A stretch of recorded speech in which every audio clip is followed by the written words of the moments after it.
It began in silence, silence so thick it hummed beneath the skin, the kind of silence that settles before storms or oaths.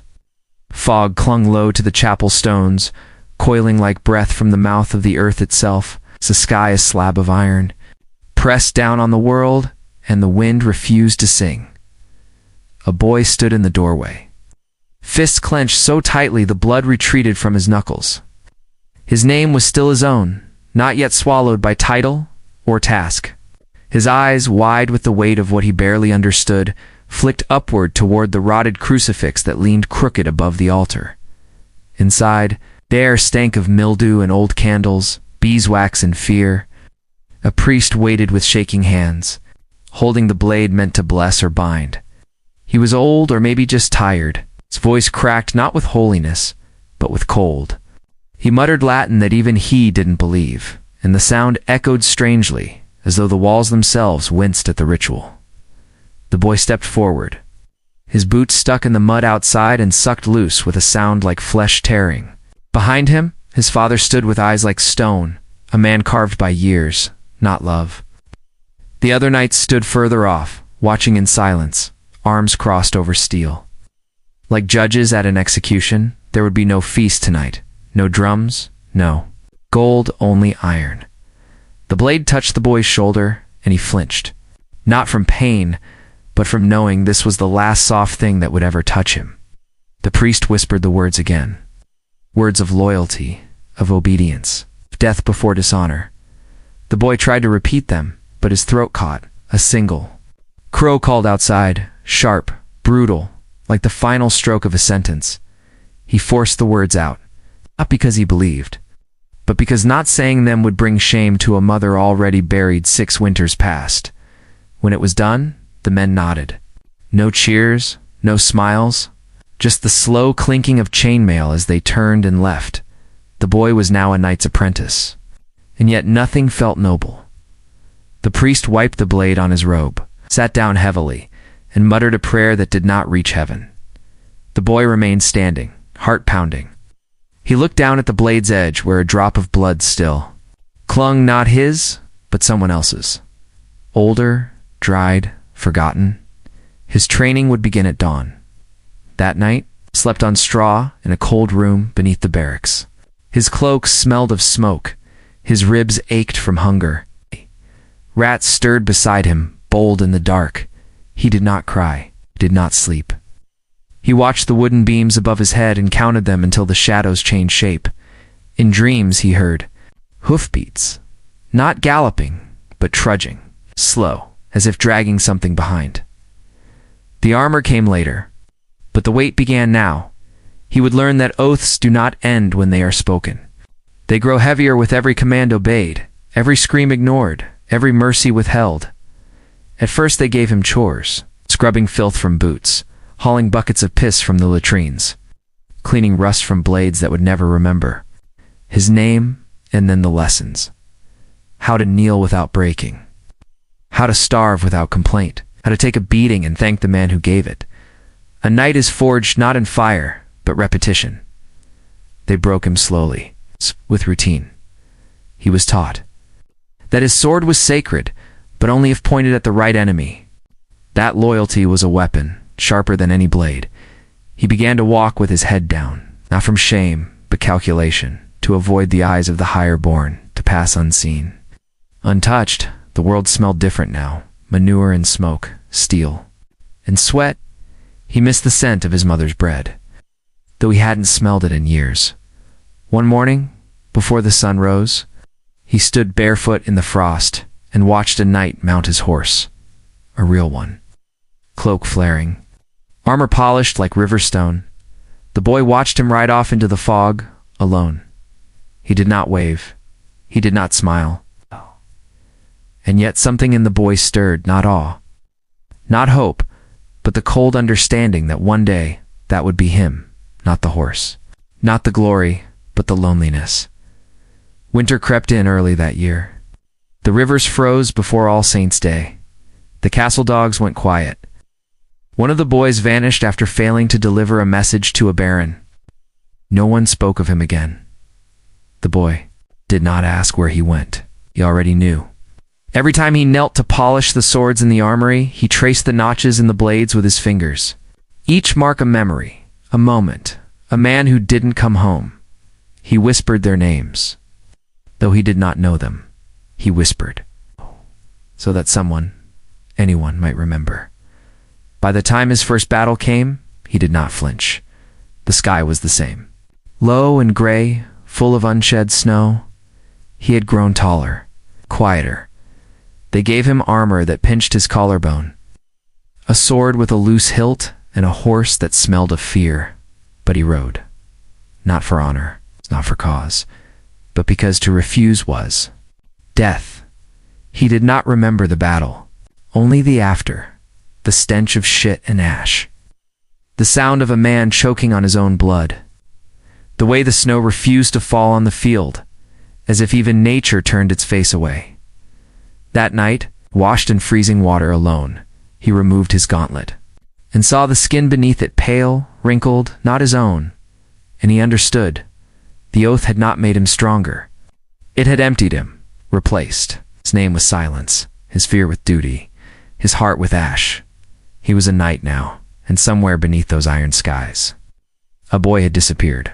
Only the armor remained. Narrator Vo, before glory comes the stench. A boiled leather, old sweat, and wet wool. Armor is not worn. It is endured. It's inside its riveted shell. The knight becomes half man, half coffin. His breath pools on cold steel, eyes blinking against rust flakes. Pages whisper prayers while lacing pauldrons, but no saint answers. Each layer presses tighter, sealing youth away like wax over a wound. A squire spits on the buckle to loosen it. In the silence, only the distant bleating of sheep reminds him of softness. Once he had a name. Now he is weight duty. It's in silence, echoing within steel. The morning begins with groaning hinges and hands blistered by buckles. The armor smells of mold and centuries reused, reforged, forgotten. One plate belonged to a dead knight, another to a disgraced one. The straps chafe, not just skin, but memory. Beneath every layer, something vanishes. Laughter, doubt, tenderness. They say steel protects, but it also erases. He cannot scratch his nose once the helmet is on. He cannot turn fully without the plates grinding like teeth. The helmet fogs. With every breath, like a tomb filling slowly with mist. He walks heavier now, not from strength, but from the burden of becoming unreadable. He learns to move with pain, to walk stiff-legged down corridors that echo with the ghosts of men who wore the same weight. And when he kneels in the chapel, it is not in devotion, but exhaustion. The stone bites through his greaves. His prayers are brief. It's not for victory, but for air. At night he removes the armor piece by piece, like peeling off another life. Linen underneath is soaked, yellowed with salt and fear. The squire scrubs the plates while he sits in silence, arms red and raw. He smells of iron and rot. His back aches from holding the posture of a cymbal. There are no songs about the heat trapped inside a breastplate. No poems about the sores between shoulder and steel. But the knight remembers, and so does his skin. Even the horses flinch at the scent. The blacksmiths refuse to speak his name. They only measure him, fit the metal, nod in approval. A knight is not a man to them. He is a shape to encase. It's a ghost to trap inside a holy cage. And when the time comes to ride, he moves not like a hero, but like a relic. Something preserved. Something ancient. Something that once was flesh now. Made of echoes, narrator VO. The hall roars with laughter, but the knight does not join. His plate is full, marrow bones, crusted pies, meat so rich it glistens like oil, yet his stomach knots with memory. He chews slowly, tasting not the feast, but the silence behind it. The grain was seized from villages that now bury there, dead in shallow pits. The honey glazed on the boar's skin cost a beekeeper's livelihood. The bread was baked with flour taken from a mother's last sack. He eats because refusal would raise suspicion. He smiles because silence keeps his head intact, but he does not swallow easily. Candles flicker above long wooden tables stained with wine and old blood. Lords toast with goblets crusted in silver. Laughter echoes off stone walls, forced echoing, sharp like a drawn blade. Dogs scurry between legs, licking bones discarded by men too full to care. A lute plays softly in the corner, out of tune, its player blind in one eye. A boy passes him wine, barefoot and shivering. The knight's hand brushes the boy's wrist, thin, brittle, bruised. No older than his own brother had been when he vanished during the famine. The knight nods in thanks, unable to look the child in the eye. He remembers a time when feasts meant something. Harvest celebrations. Communion bread broken beside real kin, not political ghosts. Now, every bite tastes of tribute, every swallow is a transaction. Meat in exchange for allegiance, wine for silence, and pie for the privilege of looking away. He drinks because the hall watches, because his lord watches, because weakness is a knife in this place.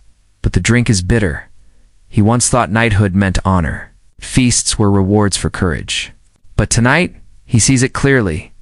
This is not celebration. This is theater. The food is bait. The gold is a leash. The laughter is the sound of men numbing the echoes of what they've done. Somewhere, in the dark beyond the firelight, a dog begins to bark, not playfully, but in warning. And outside, the wind rises. He swallows the last of the wine, tasting ashes. The feast continues, but something in him starves. Still, no armor guards against what creeps beneath the skin. It starts with a cough, faint, wet, forgotten. Then another from a different corner of the keep. In the barracks, the air turns thick. The straw reeks of sweat and rot. By the third day, the black boils bloom like curses across the bodies of squires and knights alike. The priest burns herbs. The healer mutters charms. But nothing stops the rot once it begins. The knight watches his dearest companion tremble in his cot. Chainmail still strapped across his chest, too weak to remove it. He does not speak, he only shivers. The armor that once made them strong now becomes a tomb. No hand dares to unlatch it. No brother lifts a visor. To touch is to invite death. So they die slowly, entombed in iron, eyes staring through slits into the dark. The smell is unbearable, not of death alone, but of fear. Tangy, sour, ancient. The scent of men still alive, yet already forgotten. The night burns incense and lie, but the odor clings to his skin like guilt. He dreams of rats, hundreds of them, nesting in helmets, birthing in the folds of cloaks. He wakes to find his leg chewed by fleas. He scratches until he bleeds. At chapel, no one kneels anymore. The priest coughs crimson. The altar is sticky with abandoned prayer. The candles gutter in their holders, wax melting faster than hope. A boy vomits beside the hearth. They do not clean it. No songs are sung, no bells toll. To speak of the plague is to summon it, so they speak of weather instead, of repairs, of horses, of anything but the bodies piling in the courtyard. Faces veiled with wool once meant for newborns. The knight keeps his breastplate on, even in sleep. It is the only skin he trusts. But inside, he feels the fever rising. He counts his breaths in the dark. 1, 2, each one a prayer. Each one a coin tossed into a dry well. Outside, the rats grow bolder. They no longer flee from footsteps. They come closer, waiting just as death does. Not all wounds bleed. Some echo. In the court hall, a whisper can be deadlier than a blade. Wrong word, a doubting glance, a breath held too long, all can be seen as betrayal. The knight has learned this. He speaks little now. What once was opinion has been folded into silence, pressed flat by the weight of watching too many punished. For honesty, he remembers the mason tongue cut out for mocking attacks. The squire whipped for laughing too loud at the baron's joke. The woman who vanished after asking why her grain had been seized. Silence is safer. He walks through. Corridors lined with stone saints, their mouths chipped away by time. Even the statues know better than to speak. The only voice that carries in this place is that of power, and power has no ears, only eyes. When the knight is summoned, he bows low. He speaks only when asked. He agrees even when his stomach coils with disgust. To object is to invite the lash, the cell, or the noose. And not just for him, for his family, his servants, the children who once called him Lord, he wears obedience, like a second cloak, but it itches. One evening, he witnesses a man hung from the castle gate, a former comrade. The crime is never stated. His name, once spoken with respect, is now avoided like a curse. His boots swing gently in the breeze. The knight stares too long, and someone notices. That night, he dreams of hounds tearing out his tongue. He wakes in sweat. The next morning, he says nothing. There is a sound that silence makes, a tightening, like rope pulled taut. It wraps around the throat slowly, imperceptibly, until one day, you wake and realize you've forgotten how your own voice sounds. He writes words he cannot speak, hides pages beneath loose stones. But ink cannot scream, and the walls are always listening. He has become fluent in glances, nods, half-dashed truths. In this place, silence is not absence. It is armor, and armor, too, can become a cage. A sword does not always sing. Sometimes it weeps. After the skirmish, the fog does not lift. It clings to the fields like guilt, low and wet and cold. The knight walks among the dead, boots sinking, into churned mud, his sword dragging behind him like a broken promise. The blade, once gleaming, is now nicked, crusted in blood that is not all enemy. A boy lies twisted beneath a fallen banner. His hands are soft, his mouth still open, not in rage, but surprise. He had no beard, no armor, only a scrap of straw. Doll tied to his belt, the knight turns away. The wind whistles across the moor, not with fury, but mourning. It slips through the trees like a whisper, brushing the tips of spears and helms. The knight tightens his grip, but the sword feels alien. Now, not a weapon, a witness. He remembers when he first held it, the pride, the thrill, the lie. They told him the blade was sacred, that it brought justice, that it protected the innocent. But here, among the shattered bodies and blind eyes staring skyward, he sees no justice. It's only aftermath. No one teaches you the sound of a man dying beneath your steel. The gurgle, the pleading, the silence that follows louder than the scream. He kneels beside a dying soldier. Enemy, friend. It no longer matters. The man clutches his chest, breath rattling, eyes wide with the clarity of the end. The knight offers water, but the man is already past thirst. Only his fingers move, brushing the dirt, as if trying to dig into the earth before he's taken. The knight closes his eyes. A crow lands nearby. Picking at a severed hand, the wind rises again, rushes through the field, lifting torn banners, rattling shields. His sword shivers in his palm. It is not fear, it is memory. He wipes the blade on his cloak, though the blood has dried. It leaves a stain like wine or rust or shame. He sheathes it slowly, like returning a sin to its scabbard. The horses wait silently. None look him in the eye, and as he mounts, the wind follows, a cold, invisible reminder. The sword is light again, but something in him remains heavy. He owns land, a title, a coat of arms stitched in gold.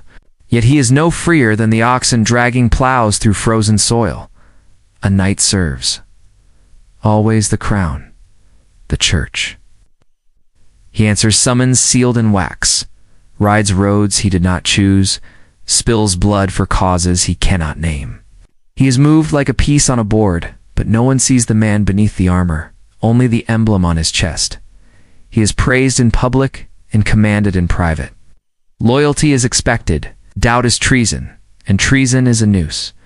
His estate is vast, but it is a prison of politeness. The halls echo with obligations. Guests who smile too widely, clerics who speak in riddles, servants who bow but never breathe. Even his wife is chosen, not loved. She drifts past him like a ghost, draped in silk and silence. At night he stands, beneath the same window, looking out at fields he cannot touch. Peasants toil beneath a sky he no longer feels on his skin. They bow too often, too long. Not from respect, but fear. He wonders when they stopped seeing him as a man. He wonders when he did.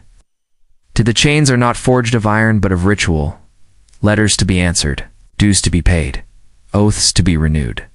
He dines with barons who spill wine like blood, who laugh while issuing death warrants. He nods. He drinks. He pretends to refuse a command is to forfeit favor. To question is to invite suspicion. So he rides to war, signs edicts, kneels at shrines, while something inside him hollows like old wood. He remembers the boy he once was, the one who dreamed of knighthood beneath starlight, who believed in justice, who practiced swordplay with sticks and believed the songs sung in taverns. Now he wears velvet and mail. He speaks little. He listens always. His back straightens when lords pass, even when his spine aches. Freedom, he has learned, is a story told to children. What he wears is duty, and what it costs is unseen, but it is not unpaid. Winter does not knock it. Seeps through the stone walls, through the seams of woolen cloaks, through the skin, into the marrow, into memory, into silence. The night wakes to find frost blooming on his beard. His breath curls above him like ghost smoke. The hearth is long gone cold. Servants stopped feeding it days ago. Wood is scarce, and the dead need coffins more than thee. Living need warmth. He rises slowly, bones stiff, fingers numb. The flagstones bite at his feet through worn leather. Outside, the snow falls sideways, wind-sliced and cruel. The castle creaks, old wood, old stone, old suffering. The stables are silent. 3 horses lie stiff, bellies swollen, eyes wide with the last thing they saw. The knight does not flinch. He shovels quietly, speaks to no one. The bread is black. The ale frozen in the cask. He breaks his fast with broth that tastes of ashes and onion skin. No one complains. Hunger is now part of the air. Just another cold thing to swallow. Even the bells have fallen quiet.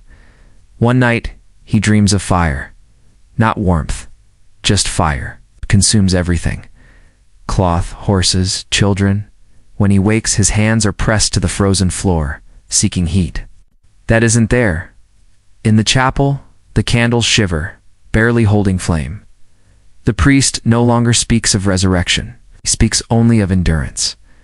The knight kneels, not from piety, but weariness. His armor is too cold to wear, so he prays.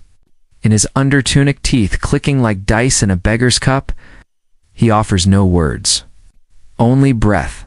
The winter does not kill quickly. It waits. It watches. It teaches. It teaches that glory cannot be warmed, that honor cannot be boiled, that all men, even armored ones, are made of trembling flesh, and that even steel can crack. He stares at his gauntlets on the bench. Ice is formed inside them. He does not put them on. Not today. By candlelight, he writes.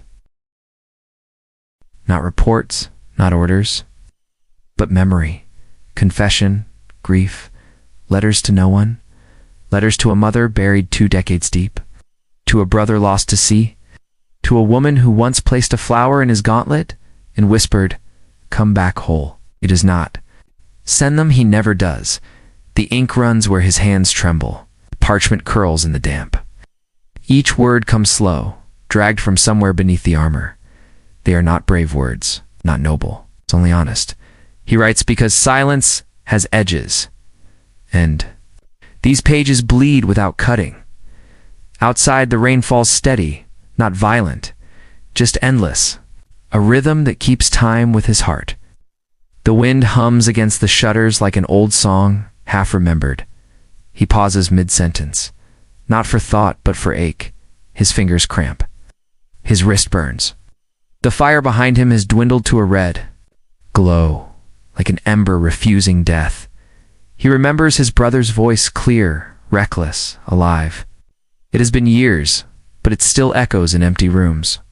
He writes to him as though he might answer. He knows he won't.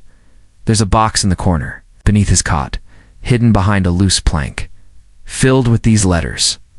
Folded, ink-stained, sealed, unsent. Some addressed, some not, some written, through tears, others through numbness. Each one a version of himself no one will meet. He does not keep them for posterity. He keeps them because forgetting would be worse than pain. Some nights, he burns one, watches the words curl and blacken, wonders if that releases anything or just hides it better. Tonight, he folds the letter carefully, places it with the others. He stares at the candle as it gutters out in darkness. He lies back, armor beside him, not worn, and dreams of things he never said, and people he cannot bury. Not truly. It leans like a drunkard against the hill. The old chapel ribs of wood exposed where the roof once held firm, its cross splintered, dangling by a single rusted nail. Ivy creeps where sermons once echoed. Inside, the pews rot soft beneath a ceiling stained black by candle smoke and war.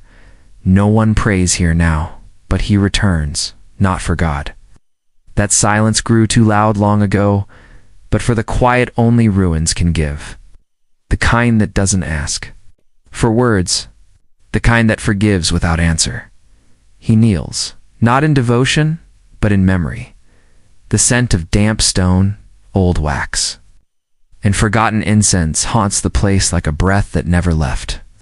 Light seeps through shattered stained glass, throwing broken saints across the floor and shards of crimson and gold. He touches one. The glass bites back. Blood beads at his thumb. He stares at it, bemused. This tiny wound more intimate than the gashes of battle. Here, every night is equal. Titles rot. Armor rusts. Bones forget their names. He finds an old hymn scratched into the altar wood by a child's hand, or a desperate one. The melody slips into his mind, crooked and aching. He hums it. Only the crows outside respond. Once this chapel rang with wedding bells. He remembers standing at its back, watching a man and woman promise joy in a world that devours it. They're both gone now. He stays until the light dies, then leaves the chapel broken, as he found it, but somehow it's not emptier. Not tonight. It ends not with a clash of swords or the roar of banners, but with the hush of frost on the fields and the breath of a tired horse. The night returns to no feast, no firelit welcome only. A door that creaks open like an old memory, and the eyes of a dog grown gray with waiting. He removes the armor slowly now. Each buckle a confession. Each plate a chapter. The breastplate falls with a sound like thunder held too long. Beneath it only scars, some faded, some fresh, and a silence that no chant can bless. He washes in a basin, cracked by time. The water runs pink, then clear. Its reflection ripples. Not a warrior, not a hero, just a man who has buried too many. Outside, the sky bruises violet. The wind carries the scent of peat smoke and distant rot. He lights a single candle. It stutters, then statters. Tomorrow, the world may ask again for his blade, his blood, his belief. But not tonight. Tonight he watches the flame. He thinks of the boy he was. Once before the oaths, before the iron, before the silence. He wonders what that boy would say now, but the boy is gone. Only the night remains, and even he is fading. Candle flickers. He does not pray. He simply listens to the wind, the wood, the quiet, and lets them name him one final time.